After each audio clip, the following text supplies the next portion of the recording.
Hello, everyone. I'm Jim Garrison. I want to welcome you to this Chartres community call for the month of September as we begin our preparations for our next pilgrimage to the sacred site of Chartres next July 6th through 12th. We all remember our pilgrimage just passed to Teotihuacan, to the extraordinary pyramid complex of central Mexico. And we had a special community call in July just to remember our time there. It was a beautiful, profound, and deeply illuminating experience, I believe, for everyone who was there. And now, having taken the month of August to just rest and recoup, to listen to the sounds of the forest and the sacred voice of the seer, we're now going to begin our preparations for next July.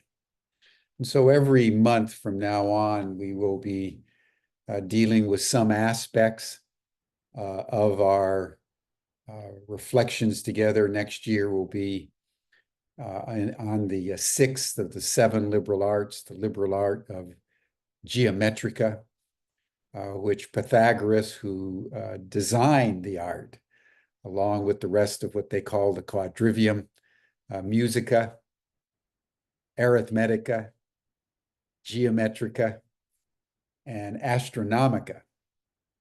For Pythagoras, geometrica in many ways was the most profound, because it was when number comes together in sacred geometric form, that's when life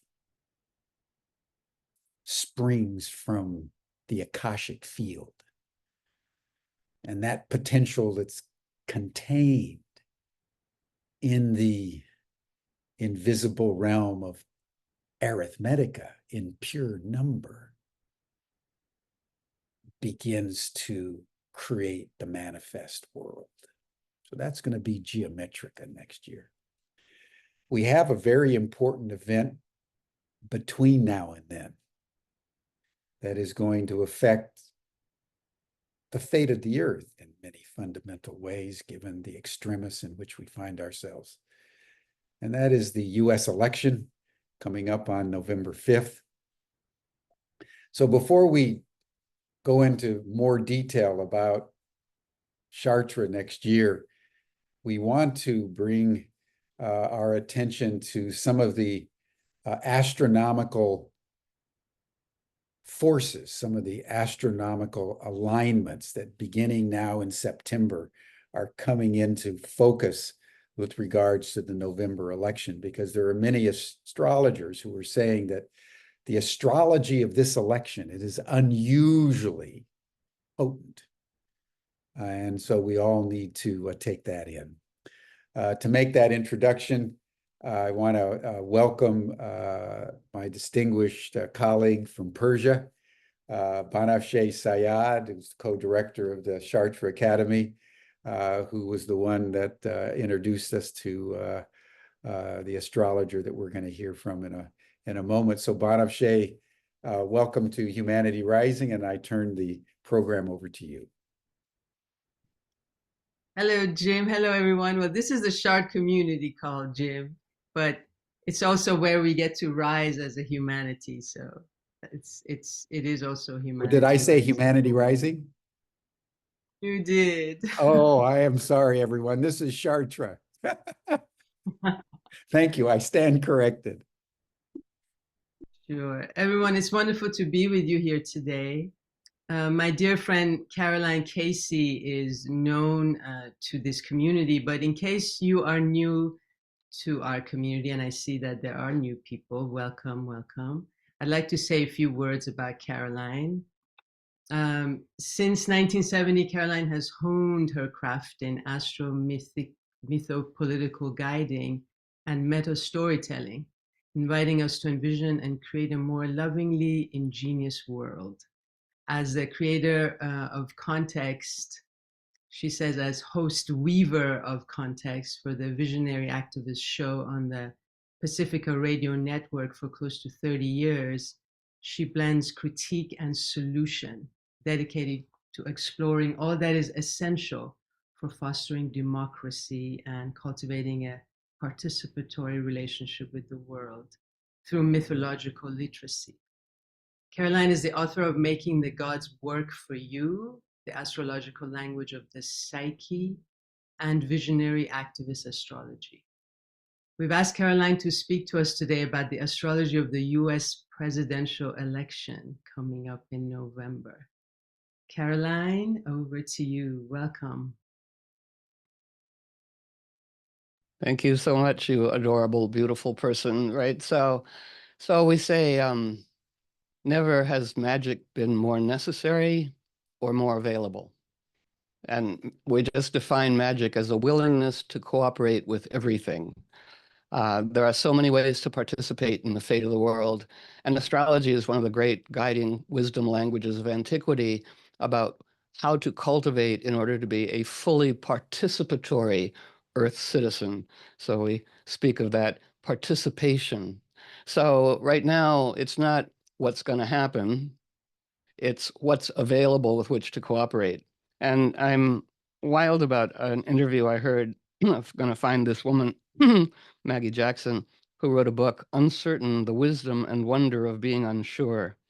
Unsure, uncertainty. She said it's a push to do something different. And then she says, the neurological benefits of uncertainty. We go, okay, that's really great. And the brain is more active. It's an epic chance to move from routine, and it has cascading neural responses. And many of you were in Teotihuacan, which I have not been to, but I love in The Dawn of Everything, the book by David Graeber and David Uyghur. There's a chapter on Teotihuacan, and they wrote this book in a really dedicated way. It's a history of humanity, of democracy, different forms of governance, authoritarianism, fluctuating back and forth. But they say Teotihuacan is an amazing, inspiring example to us. It starts off out of the Mayan tradition, in which they still have a hereditary priesthood, they still have human sacrifice. And then he says, 300 years in, he says, they say, the citizens of Teotihuacan made a community decision, and they decided not to do that anymore. No more hereditary priesthood, no more human sacrifice, and all of the wealth of the community no longer into big things, but for collective well-being, all into housing and beauty and art. So the city, and they write this so that we always have a decision. Pluto in Aquarius goes around every 248 years, all about community. The toxic mimic of community is a cult. All these things are on our work table, which is people outsourcing their authority to something else. We're here to insource our authority. So I love the neurological benefits of uncertainty. I love the chant that was given at a Harris Walls rally in Texas. That the chant was, "We understand the assignment. We understand the assignment," which I think is a great sophisticated evolution of chanting. And we go, right. So many ways to participate in the fate of the world. So astrology is at least descriptive, and then guiding. So our words disaster means against the stars, when we pit our petty small wills against the larger pulse. And then the word consider, which means with the stars. So here we are, we're gathering to consider, to avert greater disaster. And as Banafsheh said, yeah, on just Thursday, just now, I had the 28th anniversary of the Visionary Activist Show. Holy moly. And I replayed the very first show, September 5th, 1996, with fabulous cultural agent provocateur James Hillman. And it could have been yesterday. It was about restoring mythological literacy to the world and many ways to participate. and the necessity to grow down rather than growing up. So humanity ascending, but also humanity descending, into Earth, into cooperating with the Earth. This election, the Earth is on the ballot. And our word inaugurate comes from the augur, which is the diviner in all of us that would walk out into nature going, nature, what's the best thing for all of us? And by her patterns would reveal the appropriate enough person, and then they would be inaugurated. So everything's sacred if we track it back. And part of our complex assignment now is to hold multiple stories at once, multiple stories at once. Foremost in our minds is the cruelty in the world, in Gaza and the West Bank and in Sudan. Oh my goodness, whoa, and we'll talk about the Democratic Convention and how what was there and what was missing. And I love the Bunny Planet books. They are children's books, but good for all of us. Far beyond the earth and stars, 20 light years south of Mars, spins the gentle bunny planet, and the bunny queen is Janet. Come in, she says, for here's the day that should have been, or here's the news that should have been, or here's the convention that should have been. We'll play with this highly fluctuating field. So for me, always tracking. Oh, I should say in the last show, which you can find at coyotenetworknews.com, 28 years of archives almost. But on Thursday's show, we replayed the James Hillman. It's so good. And then after that, I played a clip from Democracy Now! We started the same year. Visionary Activist Show is Democracy Now! On Mushrooms. It's the Entheo edition. But then I inserted a clip of Gershon Baskin, a great negotiator on behalf of the Israeli government, successful in the past. And he says, the huge outpouring on the streets, in Tel Aviv and all over Israel, about outrage about the hostages and time for Bibi to go. We want a different quality of leadership. And as people pointed out, it's like, oh, it's not like they're, doing, kinship with the Palestinian people. It's like, wait for it. It's all in tumult. Pluto in Aquarius dipped back briefly to 29 degrees of Capricorn just to test all of the structures. And we have this outpouring all over the world of people hitting the streets. And Gershon Baskin said, I'm talking to Hamas. We have a deal. And Egypt and Qatar are up for it. We here in this election, Trump is running to stay out of prison. Bibi, in his mind, must keep the war going to stay out of prison and to stay in power. So there's that. But what Gershon Baskin is talking about is, the population equivalent of 700,000 people turning out on the streets repetitively now. This is what Pluto and Capricorn looks like. It's the rising of community, to reassume, the structures of governance. And we go, okay. And so he says, here's it. Well, I put it in the clip. I invite you to listen to that show. And he says, here's what we would do. All hostages released, a negotiated number of Palestinian prisoners released, Israel withdraws, takes 3 weeks to withdraw, a sovereign state for Palestine, enforced by international community. We need a global thing, and it's got more details, and everyone's into it except for Bibi, right?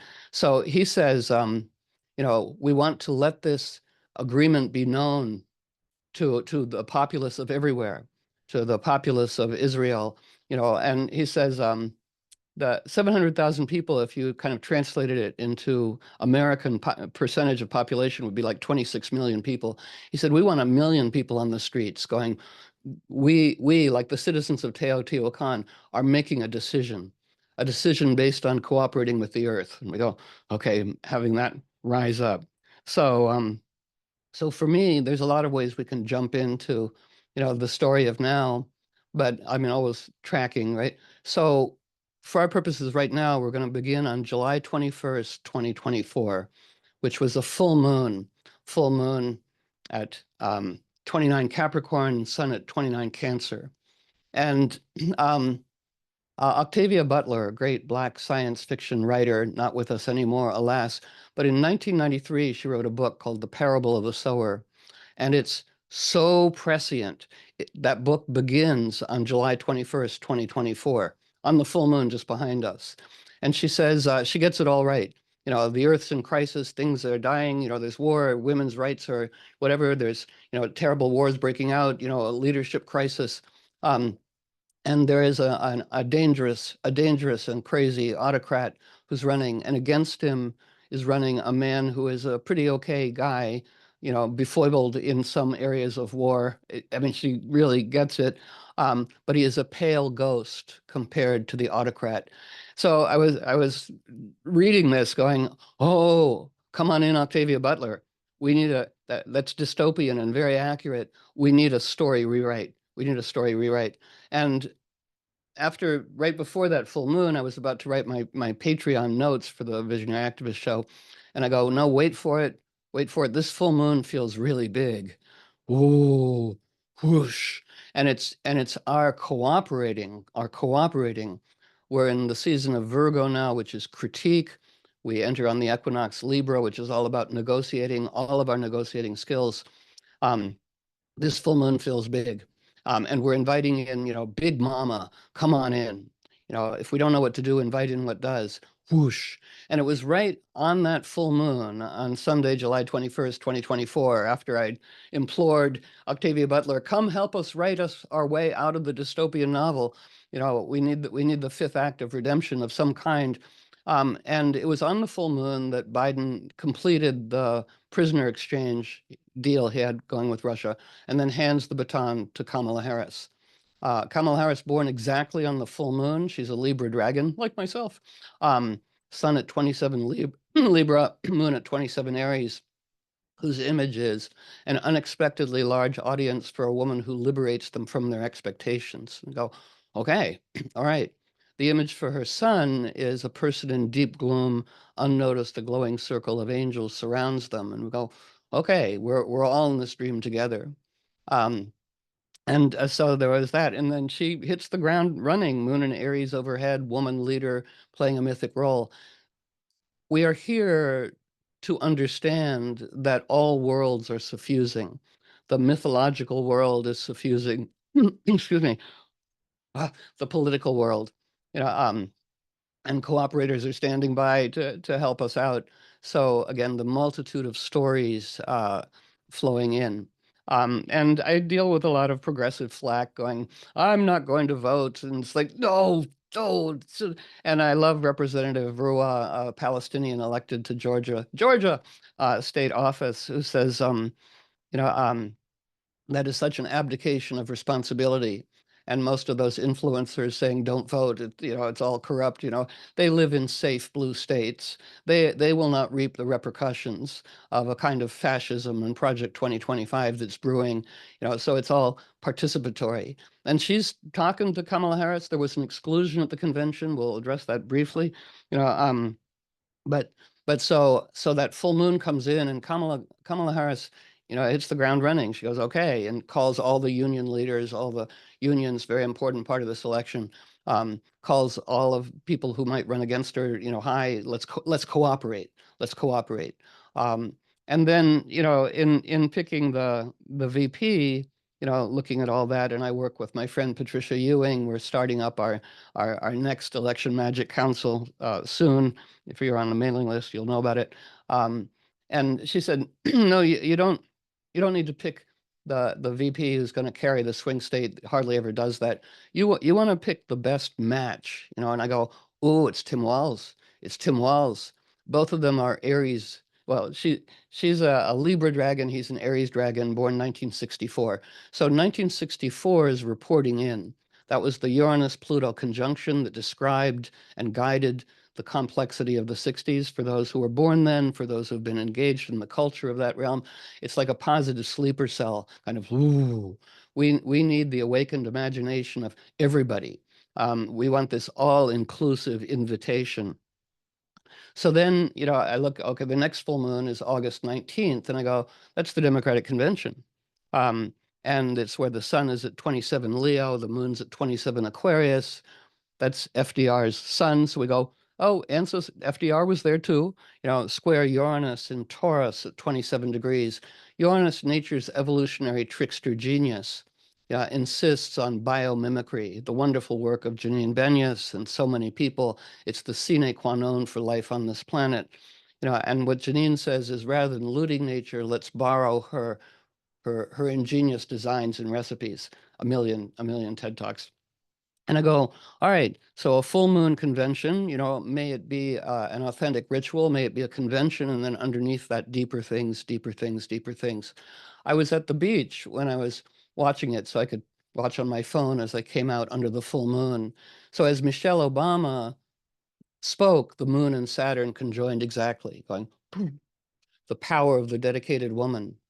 And part of the magic, you know, to cooperate with Jupiter, which is the intelligence of storytelling, had entered what's called its shadow at 11 plus Gemini.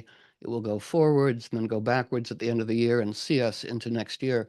And the image for that degree, there are images for each degree of the zodiac, is Black women standing up for all of our rights. And it's like, whoa, whoa, whoa. The Democratic Convention, many, Oprah, you know, Jasmine Crockett, love her, you know, Kamala herself, many Black women, many indigenous women.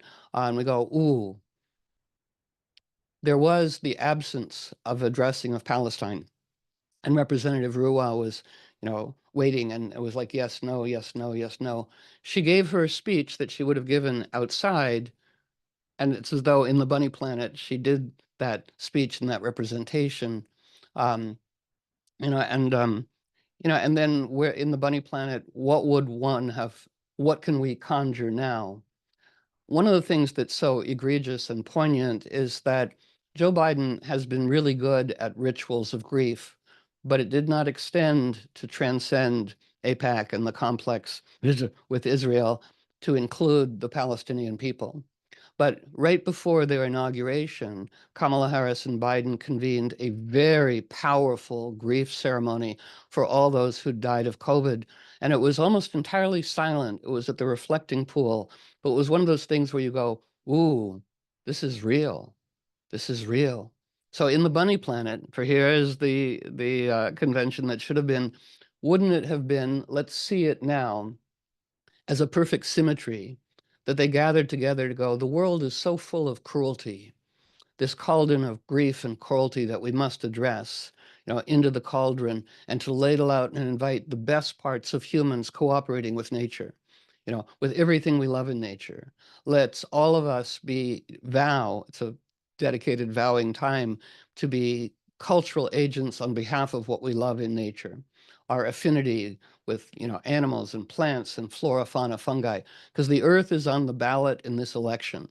You know, and what is the assignment? To save and protect as much life as possible, and to give just a breathing room whereby we can implement culture of reverent ingenuity, which is ready to swoosh in. You know, I love in uh, I'm going to forget the Japanese name. IQ 84 is his novel. But in that novel, the world is out of kilter, and the protagonists go backstage and they recombobulate it and redesign it as in its harmonious way. And at a certain point, they pull the switch, and the desirable true world moves into the actual world. And it's like, that's a good image. That's a good image for all of us. You know, and again, the simultaneity, you know, how do we hold the grief and the joy?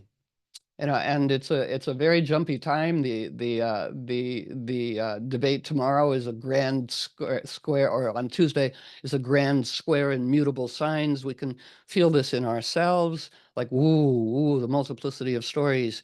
You know, it's a very wired nervous system, you know, that thinks more, notices more per minute or per inch, like whoo.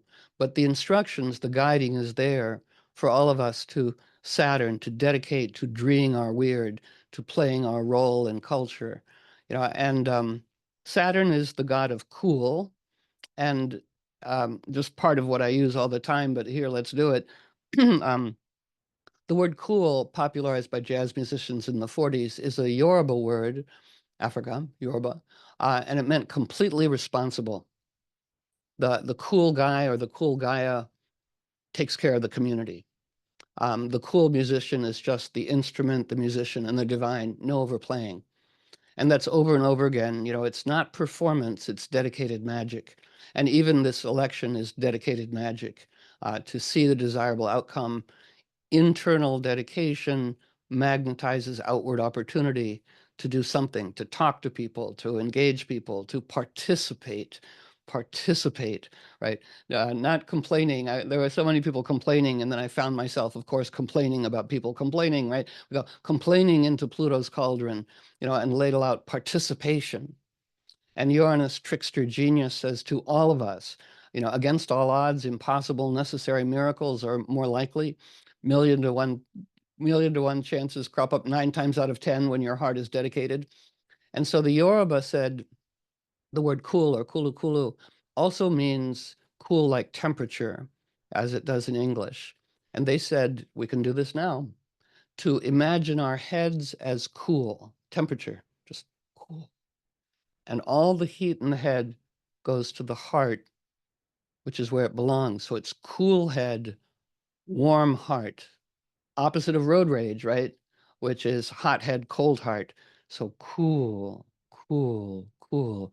And what the Yoruba said is, when we imagine our brains as cool, it allows for enhanced superconductivity of multiple ideas and stories at once without frying our circuits.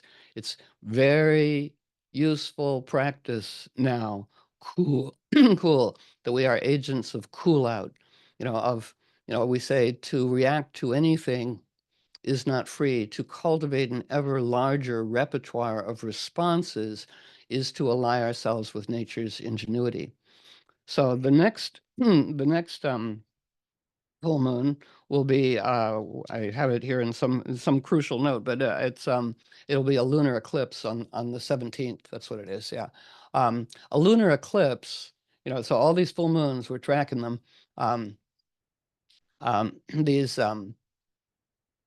full moon. So a lunar eclipse is a precise full moon. It's where the sun projects the Earth's shadow onto the moon. We see shadow, but everything is participatory. What would we like to be eclipsed by what? For everybody in their home workspaces, what do we want eclipsed by what? Cruelty eclipsed by kindness.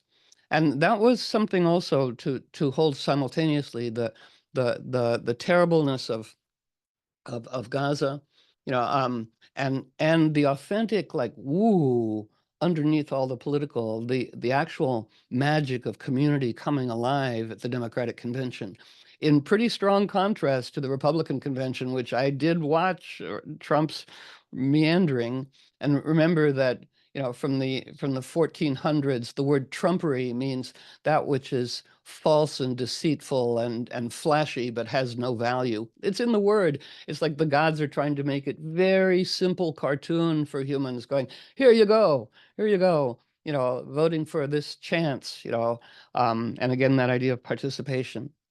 So Uranus, trickster genius, says to everybody, as you dedicate to dreeing your weird, to cultivating and contributing your gift, to participating wherever the opportunity opens, that gives a coolness and a capacity to be an agent of cool in hot reactive circumstances, because it's going to be bumpy. And how can we magically participate?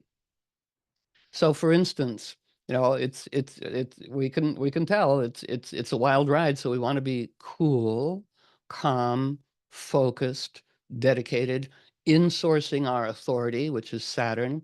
Because Saturn is authority, it's the part of all of us we most tend to outsource to incompetent leaders or incompetent negotiators or anything that makes us cringe. Like, ooh, it's like insource Saturn. It lives right below our navel, like, ooh, just even gathering here right now, we're insourcing our Saturn. Each person has a unique gift.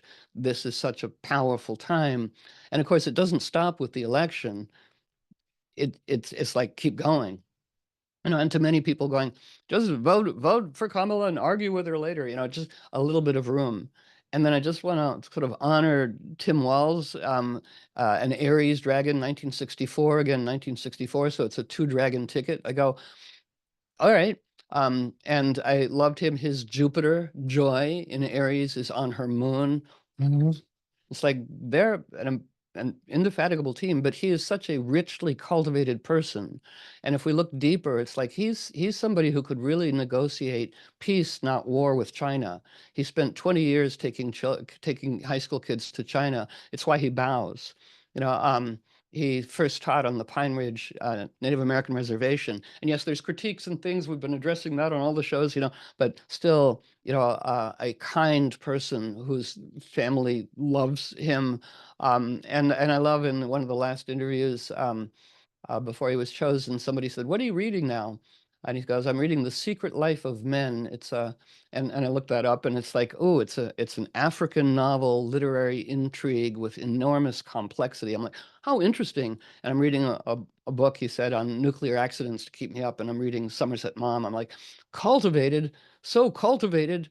And also in contrast to so many of the blustery men out there, he's somebody who has learned to listen, and it's affected all of his students, going, this is a man who has learned how to listen, even though he's a large being.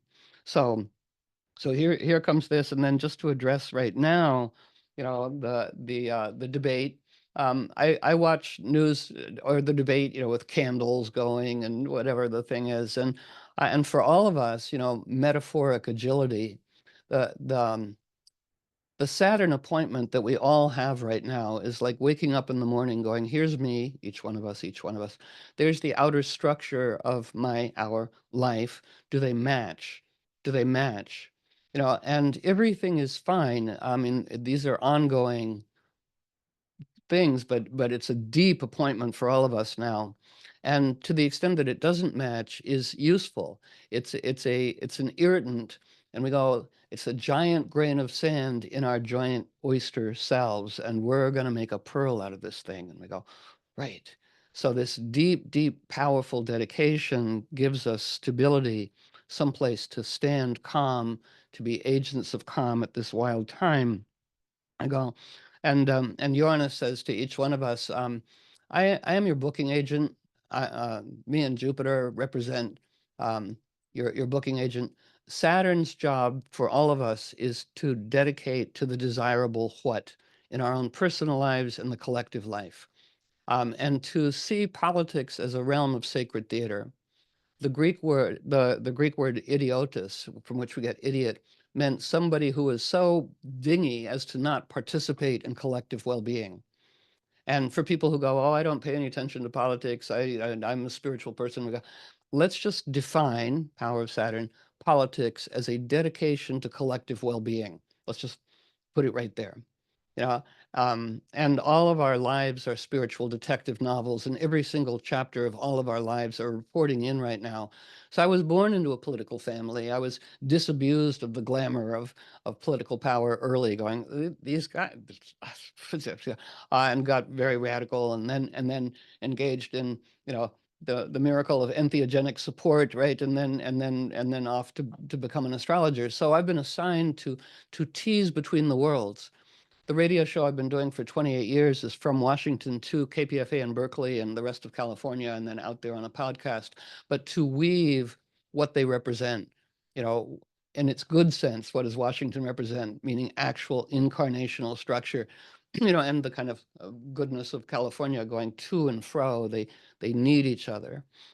So Uranus says, make one's dedication, and Uranus says to all of us here, I, as a force of nature, and we're inviting the earth soul to suffuse government souls, you know, maybe in the fullness of time dissolve nation states, you know, but step by step, the earth soul come on in to suffuse the nation soul and guide it.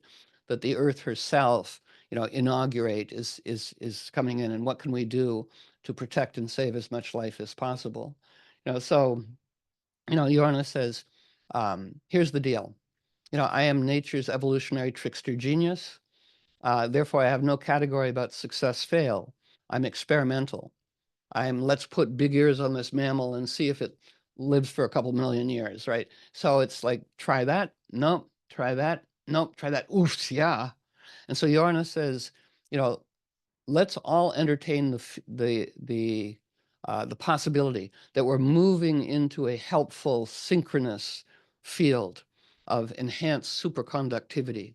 Meeting the right person at the right time, the right funding, the right thing, the paths open. There's multiple worlds, multiple stories converging at once. Astrological, spiritual ancestors. Who do we want to see here? FDR was at the convention. I like.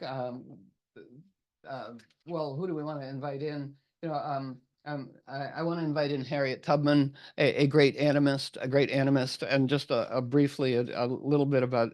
I want to invite her guiding thing in because she saved so many people, created the Underground Railroad through animism, through participating with the trees. And there's just it says waterways had showed her up, welcoming Tubman into their depths and allowing her and her party's self-passage. Her most intimate natural allies seem to have been those sprung from the soil, weeds that defied ordered hierarchical society, and trees that populated the forest where she walked, worked, and wended her way north. She may even have relied on landmark rocks to help her chart her course. By the end of her life, she had herself become like these various features of nature, a guiding star, a giving tree, a saving river, and a bracing rock. And it's like, oh, that's so beautiful. May we also become, you know, uh, and said nature to Tubman was present and responsive. The trees, the water, the stars, the plants, the animals around her were spiritually material. She approached each day of living on earth with a luminous pragmatism. We go, ooh, let's put that in our magic backpacks to see us through now, a luminous pragmatism. And I can briefly, I know, well, a couple of things. There's a wonderful quote from Nick Cave. He says, joy is not always a feeling that is freely bestowed upon us. Often it's something we must actively seek. In a way, joy is a decision. This is very in the stars right now. An action, even a practiced method of being. It's an earned thing brought into focus by what we have lost. It's very, very now. I'll briefly show us the chart of now, and then I know we're in time and we can have questions. But also how to participate. Whoops, no, that's not what I wanted to do. Stop share. Excuse me. All right, all right, so just for the fun of it, this is the chart of now. This is the Earth. Don't worry about these lines. This is me in Washington, D.C. This is the line of the horizon. But we have the sun in Virgo, square Jupiter in Gemini. A square is an assignment to get illusorily estranged principles to dance together in us and in the world. What are we pledging to be a storyteller? The sun is opposite Saturn. Saturn's at its brightest right now. You can see it at night, really much pretty overhead. In Pisces, all the powerful myths, all the wisdom traditions are all reporting in to be applied. So it's what's called a mutable T-square. It's jumpy is the description, but the guiding is go deep down. It's like, we find effective participation by gathering in our wits and our cool head and our warm heart and wondering, each one of us, what is our deepest dedication? What is our deepest dedication? And says the deepest dedication opens avenues of possibility that weren't available before. We go, okay, these are the two Mercuries. This is the Hermetic Virgo. Language is one of the great technologies of participation. And this is Gemini cultural vernacular. So for each person, again, all the wisdom training to translate it into accessible vernacular. Did you know? And that's a whole other thing that I'll be doing a whole course on. But I also wanted to bring in everything's trying to help us out. So the earliest detective novels in the world are 231 BC in China. And they're writing to us. Everything's writing to us because we're doing such our rogue species has been doing so badly. And they said, if you're going to be a magistrate or a detective, your job is to dive into the underworld in order to restore human affairs to be in accord with the mandate of heaven and earth. And we go, yeah, that's it. As a sidebar, Pluto will station and go forward on October 12th. This requires our participation. Pluto says anything is volatile and dangerous in direct proportion to the force of its exclusion.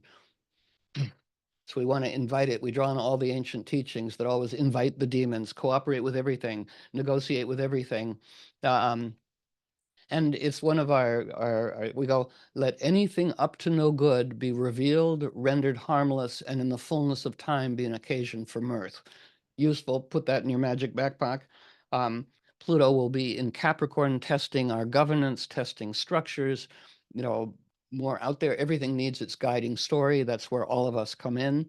Um, and then it will re-enter Aquarius for 24 years on November 19th. November 19th is the day of the Gettysburg Address. So Pluto says, I'm entering Aquarius with the Gettysburg Address. The government of the people, by the people, for the people, shall not perish from the earth. We go, we might do a little bunny planet rewrite. The government of the earth, by the earth, for the earth, shall not perish. We plight our troth, our weird.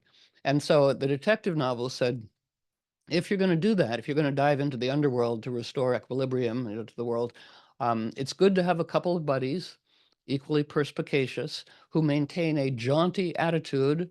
It's Wendell Berry says, be jaunty even though fully informed, right? Um, and says, if you're wealthy enough to have such friends, then that's great, and the journey proceeds. And your greatest protection in the underworld is authenticity. Now we're back to Saturn. If you're aspiring to be really for real, your inner and your outer are matching, then what they said in 231 BC to us, they go, then here's what will happen. Demons and bad people will come out and go, I was going to rob you and kill you, but I can sense that you're for real. But I have underworld skills you will need, so I want to join your team. Anyway, I love this part of it. I talk to people who've done terrible things. We worked for the NSA for 40 years. We did terrible things, but we want to be good now. And we go, come on over. Um, we will keep a wary eye on you because all of our story might not match. And that brings us to Dick Cheney, for God's sake, voting for Kamala Harris. And some people are like, oh, and I go, no, in the myth, he's an underworld demon who's like, I sense that you actually have authenticity in your dedication. And we would like this to be a broad and quirky, all-embracing rising up so as to transcend chicanery and skullduggery and violence and all of that, to have this transition so that all of the forces of goodness can pour into the world and pour into our forms of governance. Gershon Baskin says, those that we've outsourced, I mean, my word, Saturn to negotiate, are not competent. They can't do it. Remember, wonderful learned druid John Michael Greer says, if you want people to get nothing done but conflict and heat, convince them they're on one side of something. It's why Facebook, every now and then, it's good to tip away. I have found, no. What two needs is three, which is the unifying story. We're all in this dream together. Everyone's got something wonderful to contribute. And there was great invitation in the Democratic Convention, and Tim Walz, inviting the best of humans, the best in men. And the community kind of coming alive, the white dudes for Harris, the black men for whatever, but a huge conversation underneath everything, deeper than secular, about positive masculinity, tonic masculinity, and everything real, everything symbolic. Tim Walz is like, what a good guy. Many stories. That's why I'm giving a whole course on this. This is a condensed version. So Yorna says, I'm going to connect each person to the coolest thing possible, to be able to cultivate and contribute their gift. We say, dance us into place where we can do the most good, have the most fun, cultivate and contribute our gift to contribute to the community in a manner of reciprocal blessing. May it go well for you. May it go well for you. May it go well for you too. And Yorna says, it's trickster, it's coyote. All I need from each one of you, is just a gesture of, I'm willing. And Jonas goes, game on. We'll do the booking.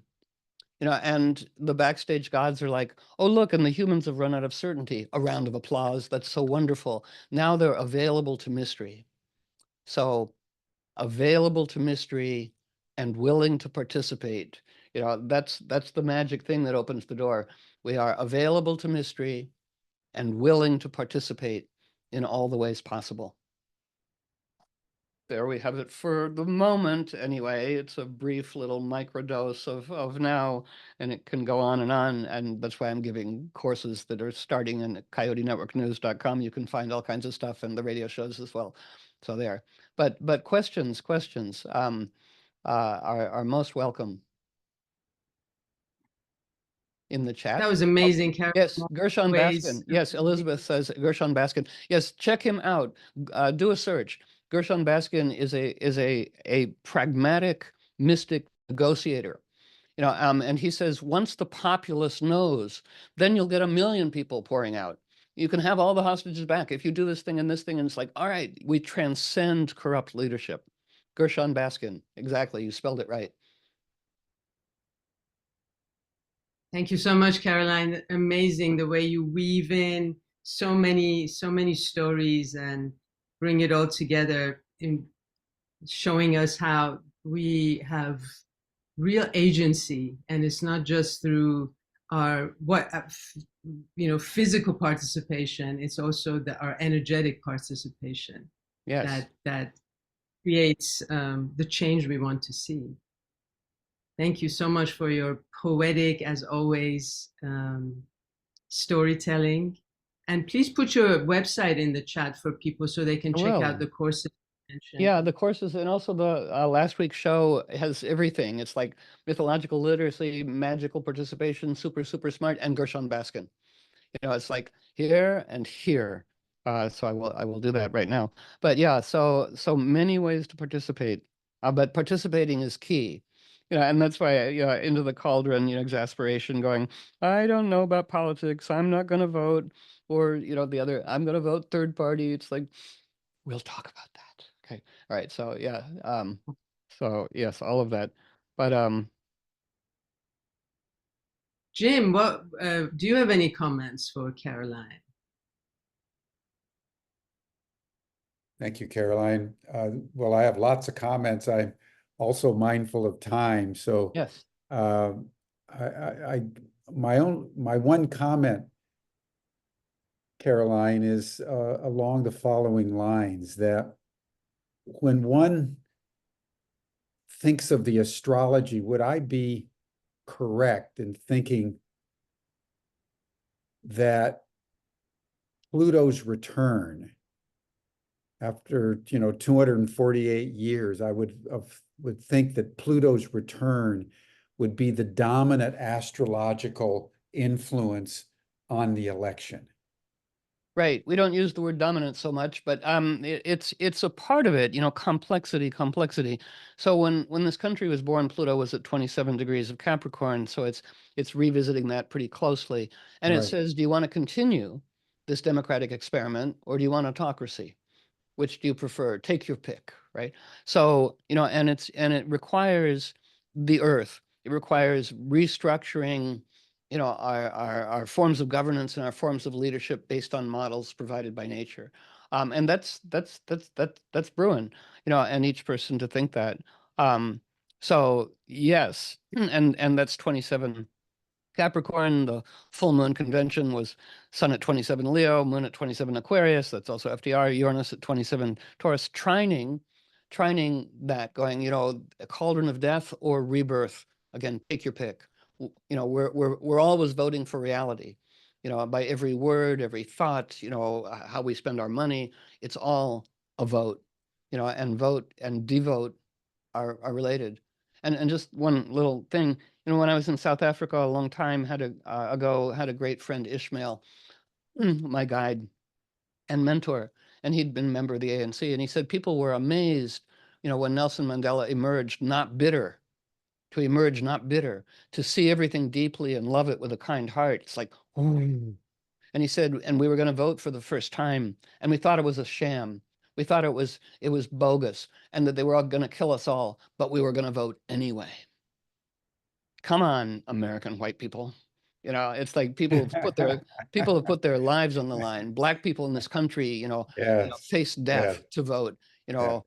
it's the least we can do. And then also in the Election Magic Council, I go, make your own ballot for what you're really voting for and plant it under a tree, you know, the blooming of the thing and and then just one last little thing, you know, all that you are cultivated, all that everyone here is cultivated. The election really requires everyone's esoteric, what's called the part of fortune on election day is a wonderful image. In a cave overhung with twisted roots, a seeker pores over the glowing pages of an illuminated alchemical manuscript. It's like, this is where we practice everything we've ever learned. Experiment, experiment, experiment. Oh, there. Good. Well, thank you. Thank you so much, Caroline. Thank you so much.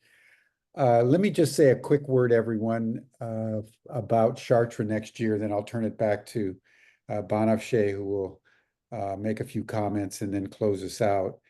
And that is that we're coming to the end, toward the end of 3 cycles of 7 in Chartres. We have started since 2006, each year doing one of the liberal arts, and then we did it a 2nd cycle, and now we're doing it a 3rd cycle. So I have this feeling of completion. I have a feeling of increasing profundity, having been back to the same sacred site now nearly 20 times, and deepening our reverence for the place, deepening our appreciation for the sacred feminine. And so as we begin to plan for Chartres 2025, we're in negotiation with someone who we've gotten a tentative yes from, but we haven't gotten a definitive yes from, so I'm hesitant to speak her name for fear of jinxing it in some way. But I just want to say, if this works out, this will probably be the most extraordinary time we've ever had in Chartres, because we would be going into the living reality of sacred geometry. We've never done it before. You know, as the great mystics say, there's a vast distance between intellectual appreciation and intuitive experience. And I think as we come to the close of our 3rd cycle of liberal arts, we're on the threshold of being able to convene an experience that would allow us to go into the intuitive experience of sacred geometry. So that's all I'm going to say. We'll say hopefully more next month, because we meet on the 2nd Sunday of each month. So the 2nd Sunday of October, we will meet again. But in the meantime, I'm going to turn it over to my distinguished colleague from Persia to say a few words and then to give us a final blessing. Thank you, Jim. Thank you. Keeping the mystery, yes, as Caroline was saying. Caroline, I think people have some questions for you that maybe they can email you, perhaps. Would that be okay? Would you like to leave a contact? Yes, that would I'll bestow on these worthy teammates, cooperators standing by. Welcome. My personal email where you can, absolutely. Questions are wonderful. That was just a little microdose, but yeah. So here we go. Yes. And Caroline, I also recommend readings with Caroline. They're amazing. I don't know if she has time. Her time gets totally booked up, but I totally recommend it. It's incredible. We had a good deep time.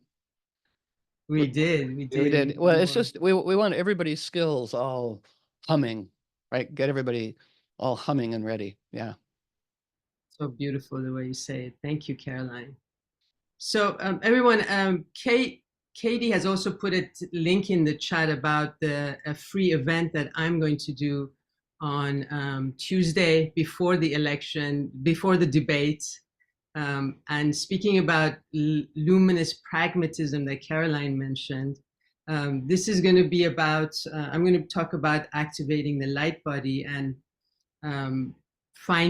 sharing links, a hidden link between Mary Magdalene and the Sufis, especially around the topic of activating the light body and ascending into being fully human, fully participatory, divine human. And in this hour that I will be doing, I'll also do guided movement.